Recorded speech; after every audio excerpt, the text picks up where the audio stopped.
Now, children, just look at the parts of the digestive system. The first part is the esophagus. It is a muscular structure which shows peristaltic movement. Okay, and it lies close to the windpipe, which I have already explained it to you. Now, let me tell you in detail what is peristalsis. Peristalsis means that when the food is entering through the esophagus in the form of bolus, there is a pressure created on the walls of the esophagus. As a result, what will happen? The shape of the esophagus for the time being becomes like this because the food is present here. Then the food gradually moves here because of the pressure. Then what will happen? Now the food has come here. So this portion will become in this shape, and because now no food is present here, this part of the esophagus is going to be straight.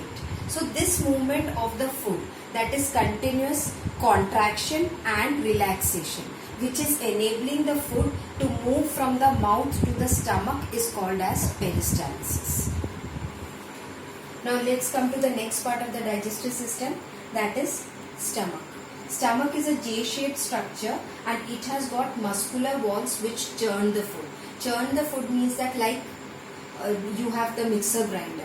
Okay, it is keeping on the muscles contract and relax in this manner, and they keep on mixing the food together.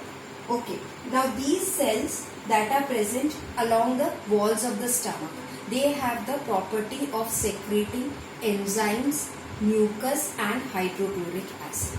Three substances are being produced by the inner lining of the stomach.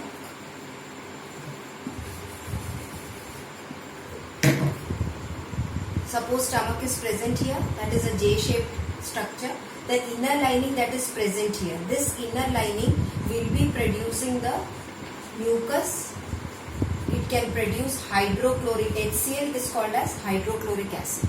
Okay, and then you have the you have got the enzyme, that is pepsin.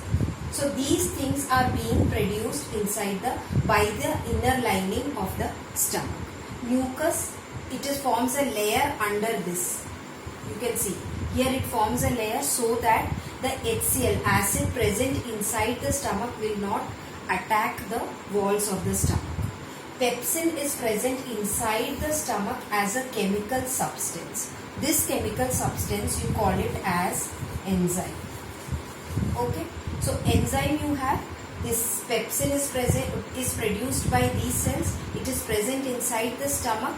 This acts upon the proteins like dal, you have chana, you have all these proteins, besan, anything protein item you are eating, that will be digested by the pepsin enzyme.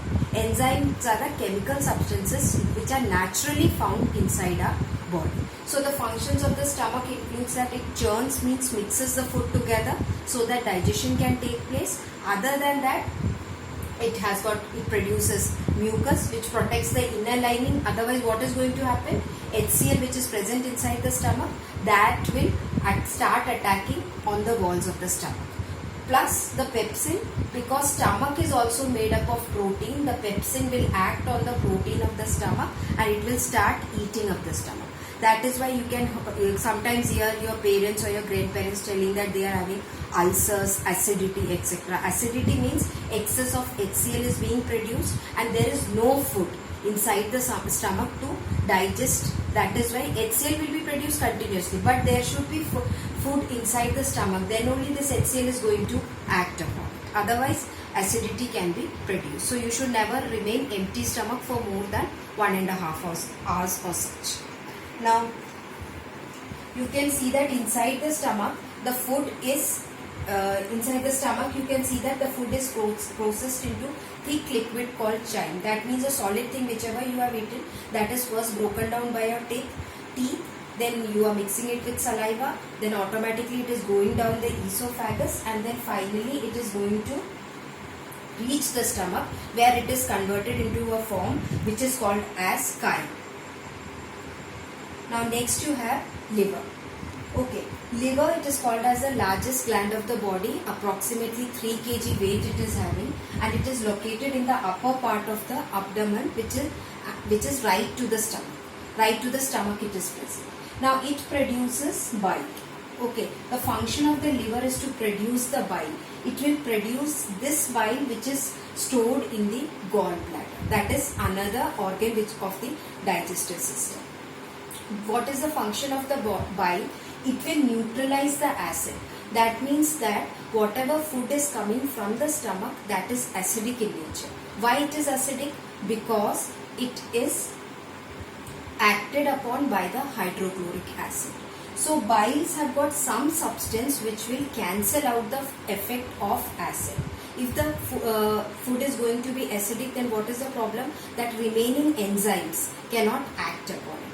I am again and again telling you children, enzymes are certain chemical substances that act upon the food to break down into small particles so that our blood can absorb it. Now another function of the bile is that whatever big molecules of fat are there, like cheese, butter, oil, whatever you are eating, all these big molecules that are very difficult to digest in the mouth also and stomach also. The bile, what it does, that it breaks down into very small pieces, so that when it is moving to the small intestine, other enzymes can act and digest it. Okay, now let's come to the next organ, that is pancreas. Pancreas are located between the stomach and the small intestine.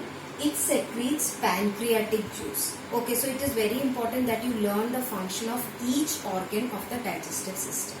Now you can see pancreas are secreting the pancreatic juice. What are the pancreatic juices? These substances, that is, these are actually enzymes, but together we call it as pancreatic juice. For example, amylase. This, if you remember, we have got a salivary amylase also, that is present inside the mouth. Okay, because saliva is in the mouth.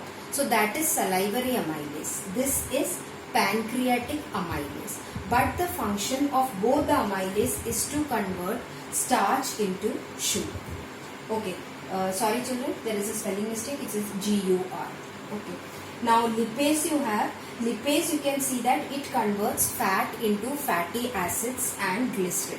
As I told you, that is, fat cannot be digested inside the mouth and the stomach. Now whatever you see at the last, these are the substances which can be broken down and which can be absorbed by the cell. That is, this is the final thing. Okay, ये सबसे छोटा part है जिसको अपना cell absorb कर सकता है, इसको ब्लड कैरी कर सकता है. So you can see that lipase is converting fat to fatty acid and glycerol or glycerin, you can call it. Trypsin is there which converts the proteins to small particles. Sometimes proteins in the stomach do not get digested properly. Okay, then it is compulsory that pancreas produce pancreatic juice, that trypsin will digest protein to small particles. This I am talking about the hard proteins like animal meat is there. All these things sometimes don't get digested inside the stomach. So for that you require the pancreatic juice. Now one thing I would like to mention here is that children, all these juices, that is the pancreatic juices which are produced here, that is produced by pancreas, but it is poured into small intestine. Okay. Now let's come to the next part, small intestine. Small intestine, it is the longest portion of the esophagus. Largest gland of the digestive system is liver. Small intestine is the longest portion of the esophagus. That is one important point. Other than that, one more important point is that complete digestion of food takes place in small intestine. Okay, so you can see that the chyme, that was the liquid material which was stomach has digested, that comes from the stomach and it will be entering into the small intestine where it will be acted upon by the intestinal juices. Now what are the intestinal juices? That are erepsin is there which converts peptides. Peptides are actually coming from proteins. Proteins you have, it is digested in an incomplete form from the stomach. Complete digestion of proteins, if it does not take place, then it gets converted into peptides. That will be converted into amino acids. This is the form which the cell can absorb. This form or protein form no cell is going to take. Okay. Amino acid, it has to get converted.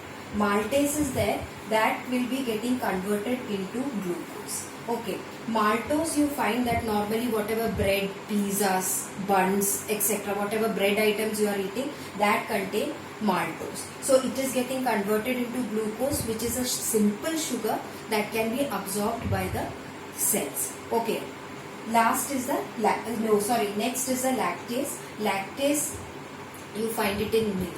Okay, lactase enzyme that converts lactose in the milk to glucose and galactose. Sucrose means normal sugar. Normal sugar means that whatever sugar you are taking, sugar cubes, jaggery you have, all these things. Okay, good what you call it in Hindi.